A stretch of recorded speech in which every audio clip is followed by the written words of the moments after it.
Hello, hello.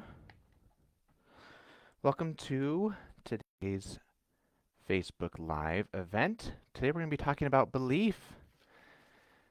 And, oh my word, we're also 2 days away from Christmas. So, I also have a special little message at the end of our time together about Christmas and belief. So, I'm very much looking forward to that. And it's just been a wonderful time. My sister-in-law's in town and we have been doing all of the Christmas things. We've been out. Yesterday we went ice skating, and it was in a place where they had Christmas trees with Christmas lights and Christmas music and all those things. And so, just having a wonderful time. And um, and of course, I can't help but experience this time without thinking about this topic of belief. And the message I'm going to share at the end of today's live is actually a message I wrote uh, 2 or 3 years ago, and it is rooted in this concept of belief, and uh, again, something I keep thinking about when it comes to Christmas and Santa Claus in particular. um, so it'll be very fun to share that message again with you all. And if you are joining this series for the first time, uh, I host these events every second and fourth Saturday of the month.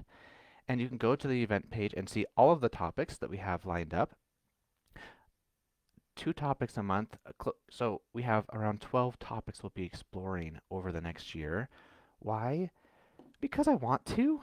It's so fun for me. This is what I think about, and I have these goals in my life that I'm pursuing, and I love to have others to go on that journey with. And I also am obsessed with learning and growth. And so it's also much more fun to learn and grow with others. So we're doing this together. And in between each of these live events, I'll have activities for you to do. And you can get more information on that. Actually, you should be able to see one of the pinned comments is a link where you can join my email list. And this is where you'll get more from me. In between events, you'll get at least one email a week related to the current topic or the upcoming topic.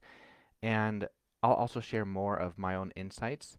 I'll be sharing some of these things on Facebook, but you don't see all of the things I post on Facebook because of the algorithm. So if you really want to see all the things I'm sharing, you can add yourself to the email list. So today, our agenda: why is belief so powerful? Why aren't people tapping into it more often? And how to observe the power of belief in your life. Um, so if you are just now joining, I also want to just hear, where are you tuning in from? I want to see where folks are dialing in from. So go ahead and add to the comments, where are you dialing in from? And and while you're doing that, let's also ground ourselves in a definition so that we all are thinking about belief in a similar way. Um, what is the definition of belief? Or how am I defining belief? A belief is a thought you just keep on thinking. In other words, it is a practiced thought. And when you think it, you feel the effect of it. You feel some type of emotion. That's the best test I have to determine, is this really a belief of mine, or are these just words? The difference between words and a belief is that when it's a belief, I feel something. I feel an emotion of some sort. And that's how I know that it's something I've practiced. It's a practiced thought, and I've practiced it so much that it has become a belief. So, why are beliefs so powerful? And why do they matter? Well, they underpin everything in our life. This is contrary to what I used to think. I used to just, whenever someone talked about or brought up the word belief, I would imagine something religious. And I would think of belief in the context of religion only. But that's simply not the case. Each area of our life is being impacted by a belief. Your health, your relationships, your wealth, spirituality, personality, confidence, self esteem, performance, your play, um, all areas, everything that make up your life is being impacted by a belief.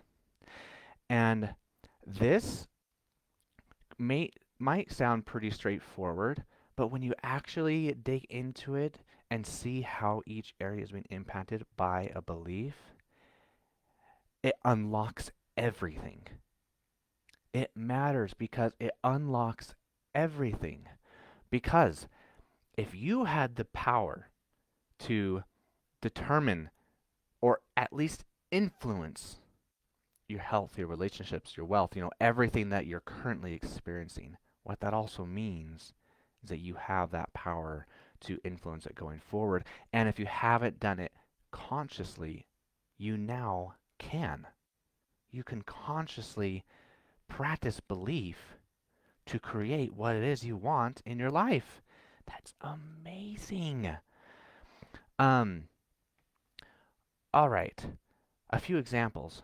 I made a post recently about the 4 minute mile, and I just wanted to run through this and maybe one or two examples to talk about this impact of belief. So this example of the 4 minute mile is about athletes and of course runners um, who had for many years this fascination and this curiosity about whether running 1 mile in under 4 minutes was really possible.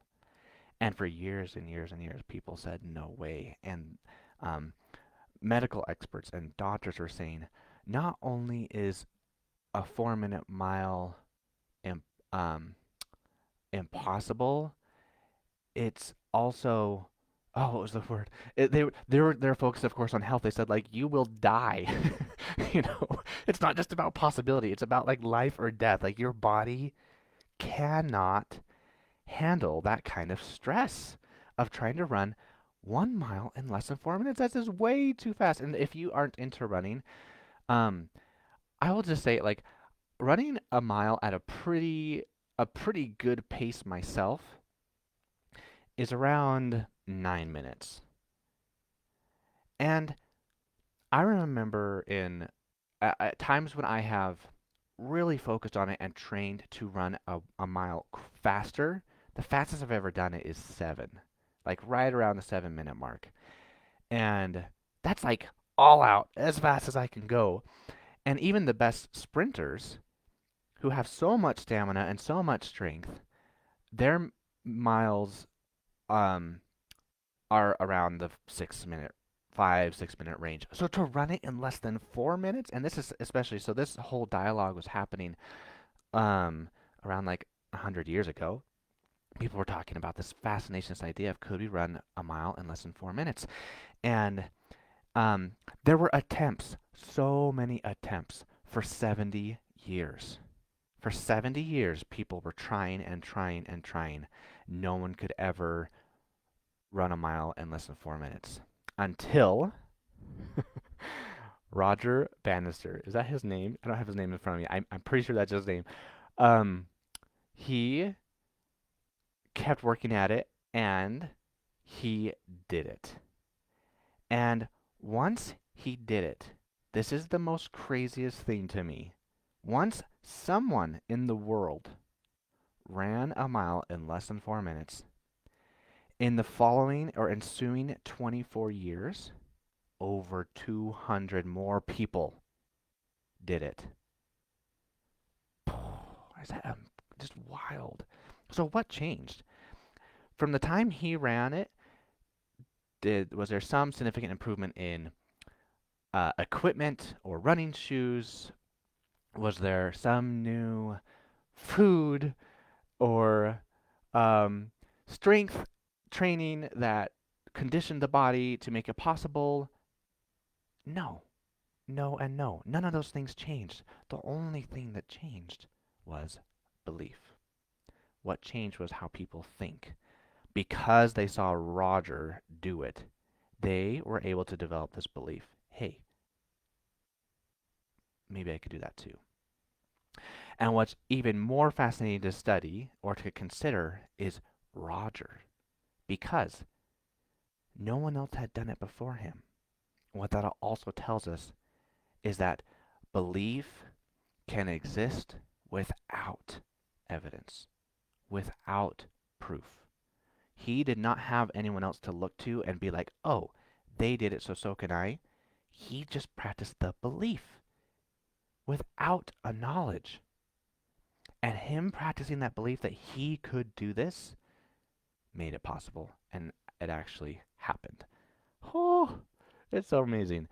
What about, you can think about any other inventions like the light bulb, the iPhone, like any invention, anything that exists in the world, especially when we think about these things that have had such significant impact in our lives, they all started with an idea.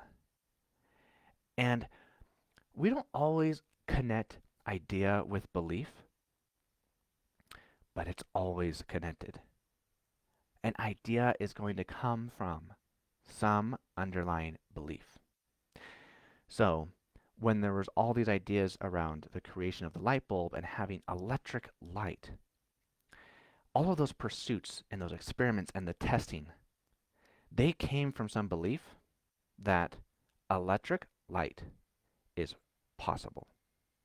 That belief came before the experiments and all of the work.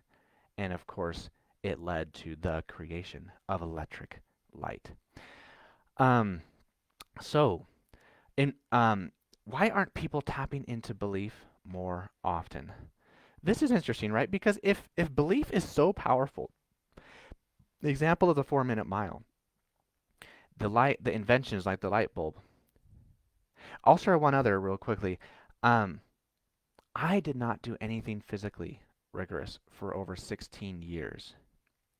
I have rheumatoid arthritis, and my belief was that my bones were brittle, and that if I were to lift some weights or do strenuous activity, my bones would literally shatter.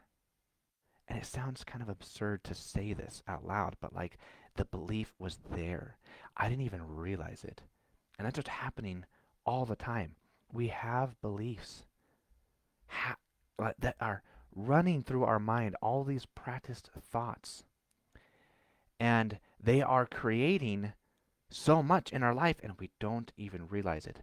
So for me, it was this now, clearly to me, absurd thought that my bones were brittle and they might shatter. So once I gained awareness of that, I was able to work with it. I was able to study it and be like, wait a minute, is that really true? And of course, for me, that particular belief was not true. And I was able to break it down. I was able to start practicing new beliefs. And I started to believe, hey, maybe I could do a physically strenuous activity. And with that belief, I ended up pursuing an obstacle race called the Spartan. And I ran the race. It was 26 obstacles, around 3 miles of running. And the obstacles included like rope climbing, monkey bars, climbing over an 8-foot wall, lifting a 100-pound ball of cement. Like things that are like, oh my. I would have been I was afraid of those things for so long, and here I was doing it, and it was just incredible, and it was possible because of my belief. So, why aren't people tapping into that more often? If it's so powerful, why aren't people tapping into it more often? So I just want to share um, maybe three or four reasons why people are not tapping into belief to create these incredible outcomes in their life. And I'm also going to share a few tips about how to overcome these barriers. So we could call these barriers to belief. The first is that people don't really believe that their thinking is playing such a significant role. Um, One example of this is that I was having a conversation with someone recently who's considering different options with their career. And they have clear desires about what they want to do and what they want to pursue. And at the same time, if they were to pursue those desires, there's some uncertainty about whether it would work out. And they said, hey, if I do go in this direction that I want, then, quote, I will just have to hope the universe delivers. I will just have to hope that the universe delivers. So this is such a classic example of our lack of belief in the power of belief. Okay, are you with me? We don't really believe that our thinking plays such a significant role. So when it comes to this practical example of career, we throw it out to the wind and say, or the universe, and we say, hopefully it will work out. But the truth is, whether or not it's going to work out has so much to do with how you think about it. Because what you think and believe about your career or about the path you're about to follow will make all the difference. It will be, if not the reason, it will be a significant factor in whether or not the universe delivers. So, what do you do about this? To overcome this barrier, bring more awareness to your life and your thinking. And this is so critical because of what I shared in my own example and in this example about career. Often we don't even realize this what's going on. We don't even realize what's happening in our mind. And I'm going to at the end of this live, this is one of the activities I'm going to challenge all of us to do. I'm going to be doing it too until the next time we meet. And the activity is going to be about bringing more awareness to how belief is impacting your life every day. All right, what is the next barrier? Why aren't people tapping into belief more often? Well, discouragement to practice believing because of the persistence of unintentional thinking. And an example here is, just this week, my wife was asking me, hey, I've got all of this chatter in my brain that's causing things like anxiety and stress. What do I do with all of that noise? I mean, it's the week of Christmas, which means there's a lot of things going on. And my wife's brain wants to make sure that she does not forget anything. That seems fine. In fact, that's actually quite useful, right? Her brain is really looking out for her and helping her to um, do all the things she wants to do, remember all the things she wants to remember. And what's coming along with it is some stress and some anxiety and less sleep because of it. So when she and I and you experience this kind of thing, it's very easy to get discouraged. It's very easy to start thinking that what is happening in my head is so far out of my control. What do I do about this noise? I can't stop it. Well, here's a little tip for this one. Just accept that there's going to be a whole lot of thoughts and beliefs that will come across our mind that we cannot stop. They're going to come. And um, that's okay. We just get to let that unintentional thinking happen and not be threatened by it. And sometimes that means we just deal with less sleep. Because what are the options? We can just deal with less sleep and be like, hey, that's okay. I can operate. You can start practicing the belief. I can operate with some less sleep for now, or whatever it might be. The other option if you get so discouraged and angry about these unintentional thoughts, is that you go into a deeper level of misery while also having less sleep. Um, that is all within our control. We can control how much added layer of suffering or misery we create. Okay, last barrier I want to take a look at. People are unwilling to tap into belief because they're unwilling to allow the coexistence of old beliefs and new beliefs. Here's the thing. When we practice a new belief, the old one does not magically go away. Here's a little example to demonstrate. When I was preparing for my third Spartan race, I injured my shoulder just a few weeks before the race. My old belief was that, so again, always so funny when I look at my old beliefs, I had to sacrifice my body to get stronger. And if I didn't follow through with running this race, all of my training efforts were for naught. I was, with that belief, I was also scared that I was just going to go and run this race and cause more injury. I was going to make my shoulder worse, and who knows what else. Some other terrible things might happen to my body. And I watched this belief happen. I saw this, I was aware, and the one I started to practice instead was, you know what? I don't have to run this race to make the training worth it. I will make the right decision for the care of my body. And I kept practicing that. I kept telling myself and telling my brain, listen, I'm going to do the right thing for my body and for us. But even though I was practicing that belief, the old one still was there. I kept having the old one coming back saying, if you don't run this race, it'll all be for naught. And you're going to do something stupid, you're going to injure your shoulder. So I just had the coexistence of these until the moment I ran the race. They both were there the entire time. So what do we do about this? Allow it.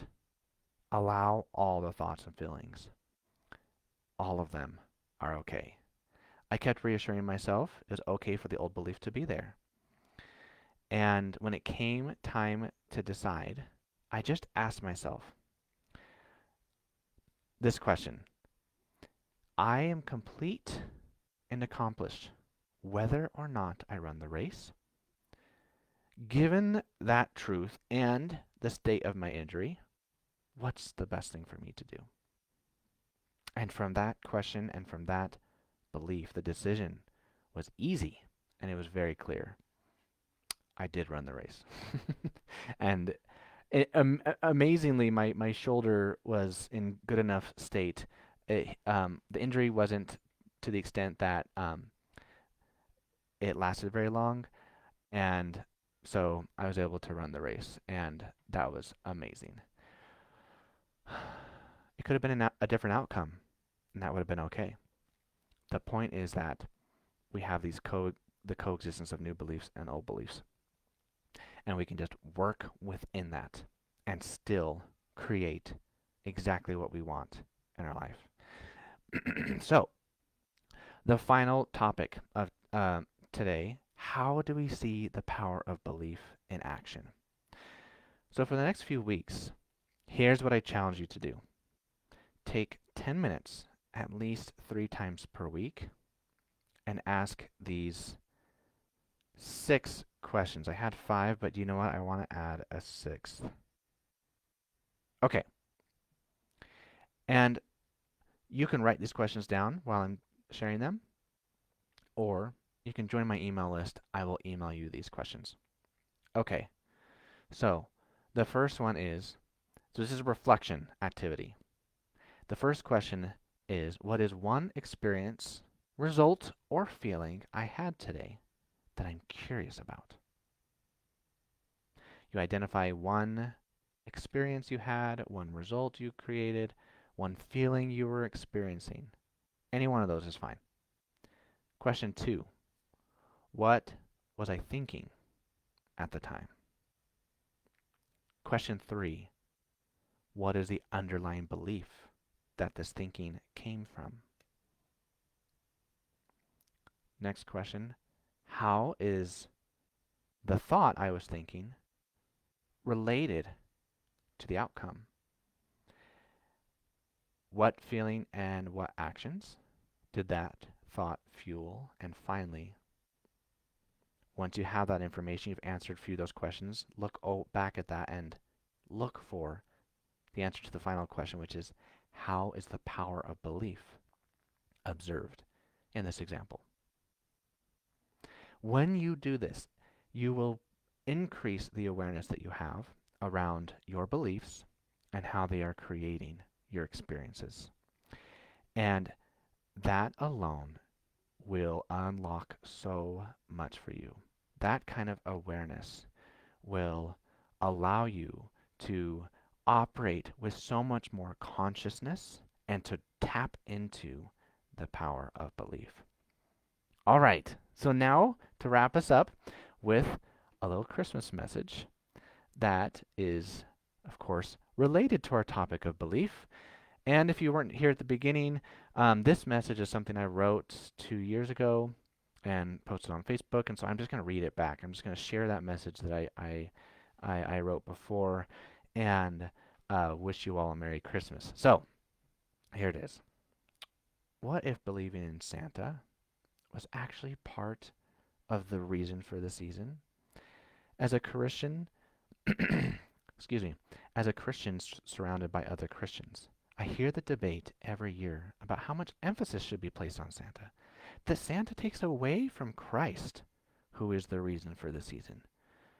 Without question, I believe we should be focused on Christ. When I asked my wife what she thinks it means to have our attention on Christ, she gave a response that is the same as mine. Focusing on Christ means we turn our attention to what He made possible, which is immortality and eternal life, and that we ponder His promises. And Christ's promises extend beyond our comprehension. We learn from Corinthians that eye hath not seen, nor ear heard, neither have entered into the heart of a man the things which God hath prepared for them that love Him. Without belief in something we cannot see, we cannot even imagine Christ's promises. Without belief, we cannot make room at the inn for Christ. So, what if Christ cared less about your direction of focus in any given moment, and He cared more about your ability to practice belief? What if when Christ asked that we become like children, that He primarily cared about us believing like a child, be it in Santa, superheroes, or the Boogie Monster? If in this life we learned how to recognize that which is good and to believe with ease, then wouldn't we be ready to hearken unto the words of Christ, no matter what, to qualify for the blessings of eternal life? Practicing belief is the very act that will forever make room at the inn for Christ. Whether that belief is in Santa or something else, every opportunity I have to let my family practice that muscle of belief, I'll take it. So, look out, Santa's a-comin'. Merry Christmas. See you all next time, everyone.